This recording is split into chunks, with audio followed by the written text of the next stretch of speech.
Baik, halo. Perkenalkan kami dari kelompok 8. Di sini kami akan memaparkan mengenai perusahaan kami. Jadi perusahaan kami bernama The Vert. The Vert berasal dari kata "the" dalam bahasa Inggris dan "vert" dalam bahasa Prancis yang berarti hijau. Seperti namanya, The Vert adalah perusahaan yang mendukung dan juga ikut berkontribusi dalam pengurangan limbah. Selanjutnya adalah makna dari logo The Vert. Yang pertama, kami menggunakan warna dasar hijau, di mana hijau ini mengandung makna dari vert. Selanjutnya, kami menggunakan daun pada logo kami, di mana daun ini mewakili tumbuhan yang harus dijaga dan juga dilestarikan oleh manusia. Dan logo kami ini berbentuk lingkaran, di mana lingkaran ini melambangkan konsentrasi, ketepatan, dan juga target dari The Vert. Selanjutnya adalah visi dari The Vert. Visi dari The Vert yaitu mempermudah kalangan usia produktif, menyadarkan masyarakat terhadap darurat sampah, serta menciptakan lapangan kerja yang luas dengan meminimalisir sampah plastik dengan produk eco-friendly atau ramah lingkungan. Selanjutnya adalah misi dari The Vert yang pertama, ikut berkontribusi dalam mengurangi sampah plastik dengan cara menciptakan produk ramah lingkungan. Yang kedua, menciptakan produk yang simpel dan mudah dibawa. Dan misi yang ketiga, ikut dalam memperluas lapangan kerja dan mengurangi tingkat pengangguran dengan cara memperluas perusahaan. Selanjutnya akan dijelaskan oleh rekan saya. Baiklah, di sini saya akan menjelaskan masalah dari The Vert. Yang pertama, sebagai perusahaan yang baru, The Vert mengalami kesulitan dalam mencari modal usaha dan bahan baku pembuatan produk. Seperti yang akan dibahas oleh teman saya nanti, bahwa The Vert sendiri memiliki target yang cukup besar di tahun-tahun yang akan datang. Hal ini tentunya membuat The Vert sendiri membutuhkan suntikan modal dari investor yang jumlahnya terbilang cukup besar, agar bisa mencapai target-target yang sudah ditetapkan. Nah, selain itu, bahan baku pembuatan produk juga tentunya akan menjadi sebuah masalah ketika kita tidak memiliki bahan yang cukup untuk dikelola, mengingat target dari The Vert sendiri yang terbilang cukup besar untuk dicapai. Yang kedua, adanya masalah internal seperti seringnya terjadi perdebatan yang disebabkan oleh perbedaan ide dan pendapat. The Vert sendiri merupakan perusahaan kecil yang sedang berkembang. Bisa kita ketahui bahwa kita bekerja sama di dalam suatu tim di mana suatu tim terdapat banyak manusia dengan beragam karakteristik yang berbeda-beda. Dengan karakteristik yang berbeda-beda ini tentunya akan menjadi suatu pemicu dari masalah internal, baik dari hal kecil maupun hal yang besar. Nah, yang harus diselesaikan secepatnya karena masalah ini jika tidak diselesaikan maka akan menjadi fatal bagi perusahaan. Next.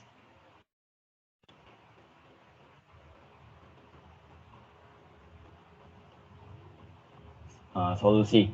Nah, jadi dari masalah tersebut kami sudah menemukan solusinya. Yang pertama, agar masalah modal dapat diatasi, maka The Vert perlu untuk mencari investor dan supplier bahan baku yang bisa diajak kerjasama.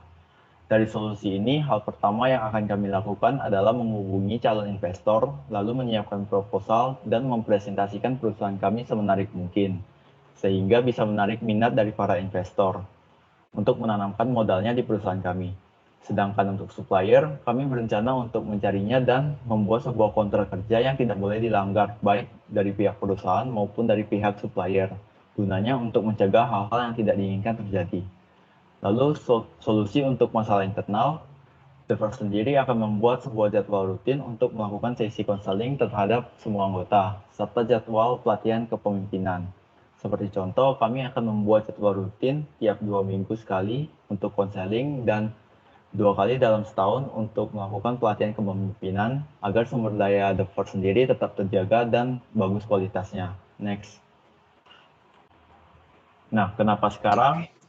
Pada akhir tahun 2020, tercatat bahwa Indonesia menghasilkan 67,8 juta ton sampah dan sampah botol plastik sebanyak 11.600 ton di awal tahun 2021. Data ini diambil dari databooks.data.co.id dan bisnis.com. The First sendiri menyadari bahwa Indonesia sudah darurat sampah sehingga berinisiatif untuk menciptakan botol yang ramah lingkungan dan bisa dipakai berkali-kali. Selain itu, The First sendiri juga menerima limbah silikon untuk didaur ulang. Selanjutnya presentasi akan dilanjutkan oleh teman saya. Terima kasih. Di sini saya akan menjelaskan besar pasar yang kami targetkan. Menurut kami, pelanggan yang potensial membeli tumbler different ini yaitu perempuan atau laki-laki yang berusia sekitar 18 tahun hingga 35 tahun atau biasa dikenal sebagai generasi milenial. Masa pakai produk kami tidak tetap, tergantung cara pemakaiannya masing-masing. Walau begitu, kebutuhan akan tumbler ini sangat tinggi terutama di kalangan anak sekolah dan pekerja kantoran. Oleh karena itu, kami menargetkan dalam 1 bulan, volume penjualan kami sebesar 800 hingga 850 botol tumbler different. Next.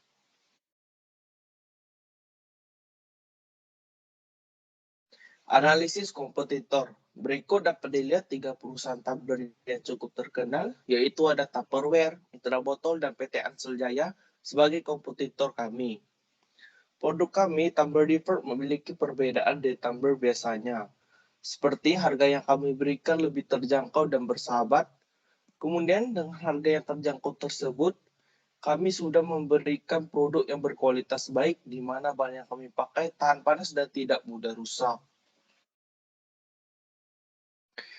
Tak hanya itu, produk kami merupakan produk yang eco-friendly atau ramah lingkungan, di mana biasanya kompetitor lain menjual produk berbahan plastik yang menambah polusi plastik di bumi ini. Maka kami membuat produk yang meminim sampah plastik. Next.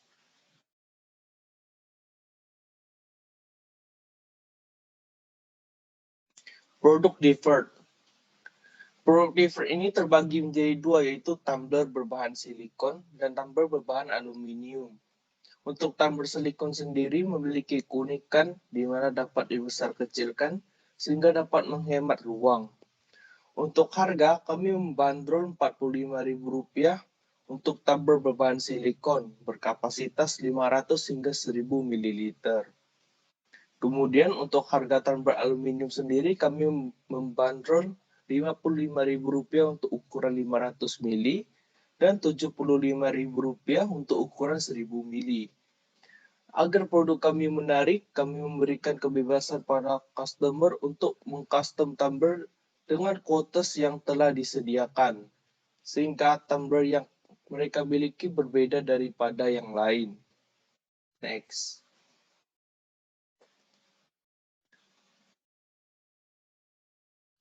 Model bisnis. Model bisnis yang kami jalankan yaitu kami memberikan garansi selama 3 minggu kepada customer, sehingga apabila terjadi cacat produk ketika diterima customer, maka dapat ditukar kembali dengan yang baru. Kemudian, kami memberikan diskon kepada customer yang membeli pada jumlah tertentu, sehingga customer berpotensi menjadi pelanggan setia. Kami juga menerima sampah silikon atau aluminium untuk didaur ulang sehingga tetap menjaga kebersihan lingkungan. Dan kami menerapkan sistem kupon pada event tertentu untuk menarik perhatian pelanggan. Next.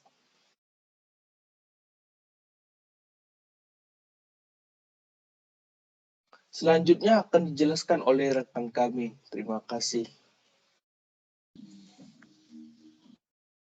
Nah, di sini saya akan menjelaskan desain dari produk different. Kami merancang desain untuk botol silikon dan botol aluminium. Kami menyediakan 2 varian ukuran untuk masing-masing botolnya, dengan ukuran 600 ml dan 1000 ml, supaya customer bisa memilih sesuai dengan kebutuhannya. Kami juga menyediakan varian warna untuk masing-masing botol. Untuk botol silikon, kami menyediakan 5 varian warna, yaitu biru, hitam, orange, merah, dan hijau. Kemudian untuk botol aluminium, kami menyediakan 4 varian warna, yaitu biru, kuning, merah, dan hitam. Jadi, customer bisa memilih sesuai dengan warna yang disukainya. Kami juga mendesain botol yang bisa dibesar-kecilkan pada botol silikon, guna menghemat penyimpanan di dalam tas maupun lainnya. Botol hanya bisa dibesar-kecilkan ketika air di dalamnya sudah habis atau tersisa sedikit. Kami mendesain tali pada bagian bawah tutup botol silikon, guna bisa menggantung botol. Untuk botol aluminium, didesain khusus pada bagian tutupnya seperti sebuah pipet. Jadi customer tidak perlu lagi untuk pasang lepas tutup botol. Tidak lupa juga kami menghadirkan quotes pada masing-masing botol dengan quotes yang sudah kami sediakan. Namun untuk quotes kami tidak menyediakan custom-nya, tetapi kami menyediakan custom nama pada botol. Next.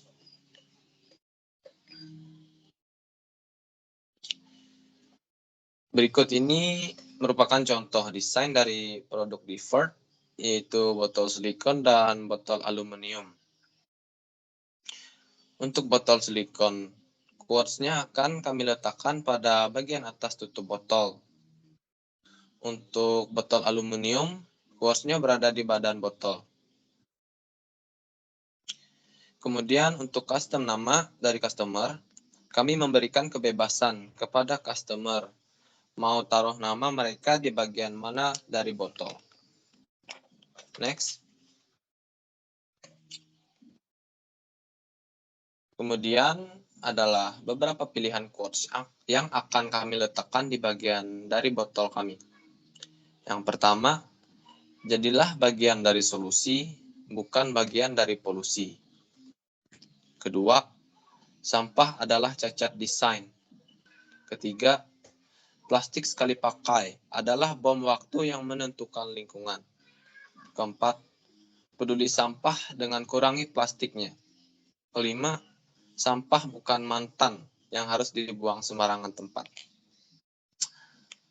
Kenapa kami tidak menyediakan custom quotes? Karena tema kami adalah cinta lingkungan. Jadi quotes yang kami sediakan itu gunanya agar mengingatkan ke masyarakat tentang menghindari sampah dari plastik. Nah, selanjutnya akan dijelaskan oleh rekan saya. Oke, selanjutnya, seperti yang dapat dilihat di tampilan layar sekarang, itu adalah tim dari The First. Yang pertama ada Herdian Surathayon selaku Chief Executive Officer, ada Nicholas Aryadigo selaku Human Resource Development, ada Ahmad Batistuta Pakaya selaku Creative Design, ada Wilson Halim Kusuma selaku Chief Finance Officer, dan Geraldi Wiyotolim selaku Chief Marketing Officer. Selanjutnya akan dijelaskan oleh rekan saya. Target market kami adalah para usia produktif, yaitu anak sekolah sampai para pekerja.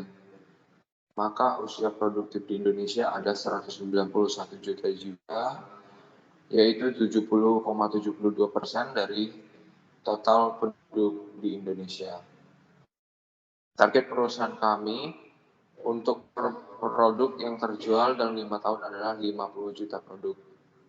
Berarti sekitar 17-18% dari jumlah penduduk seluruh Indonesia yang perusahaan sudah kontribusikan dalam mengurangi sampah botol plastik sekali pakai dalam 5 tahun tersebut.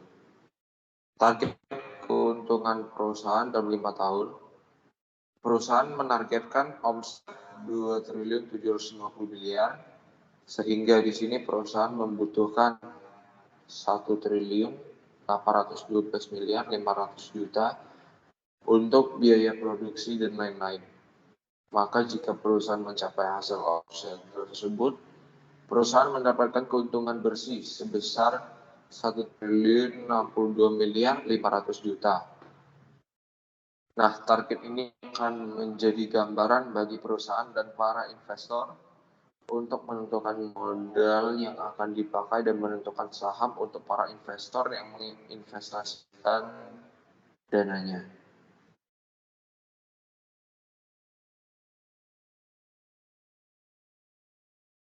Oke, sekian pemaparan dari The First.